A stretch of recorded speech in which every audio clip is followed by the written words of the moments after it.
How many of you as a child played the game Mother May I? Yes.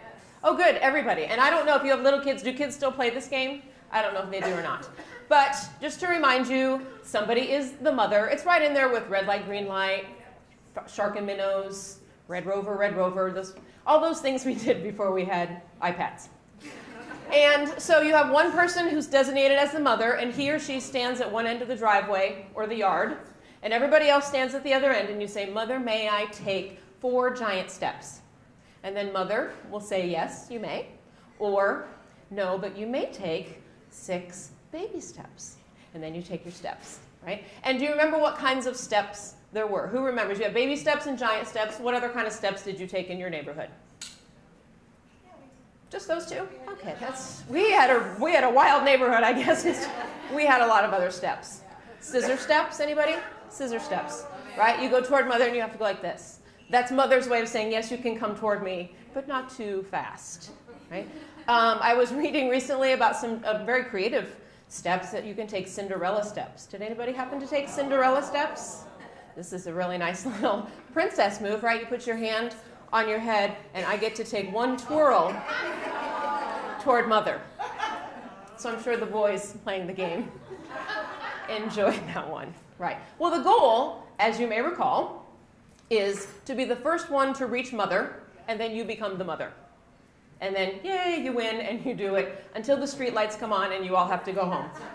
Right? Okay, now we're having a little bit of nostalgia. Oh, good times. Does it ever feel like, as adults, that there are real or imaginary mothers in our lives who are still giving what feels like arbitrary permission for us to take steps forward? And that voice may actually be the voice of our mother, yeah? And even if it's not really her voice giving permission, she is living rent-free up here, is she not? And once in a while, don't you say something and go, "Oh, that was my mom speaking," right there. She just came out of here, and yeah, I'll do that. I'll go, "Oh, Judy, yeah, that's what my mom would have said." But maybe that voice isn't your mother. Maybe it's someone else. Maybe it's your own voice. But there are voices who are telling us, you can't take those steps because you're not smart enough. Or you don't have enough money. You're underqualified. You're too old. You're too young. You're not pretty enough. Or it's just going to be too hard. So just don't try. Anybody have those voices once in a while? Yeah. And there are certain steps we have to take, right? There are hoops we have to jump through professionally. We have to get a business license. We have to join the Chamber of Commerce, right, Deb? Yes, we have to. That's a must. We have to get financing. We have to get a website up and running. We have to do technology updates. We have to market to just the right demographic and get our brand right. All of these things we have to do, whether someone gives us permission or not. We have to move forward. And sometimes even the smallest things can seem insurmountable. Money gets in the way. More accurately, lack of money gets in the way.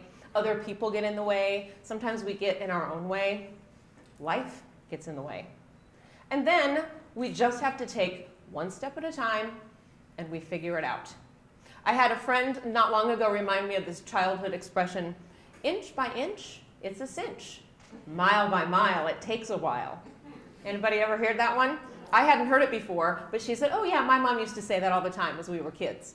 So maybe taking the next step is just as much a matter of our attitude and our perspective as it is whatever action we're actually going to take.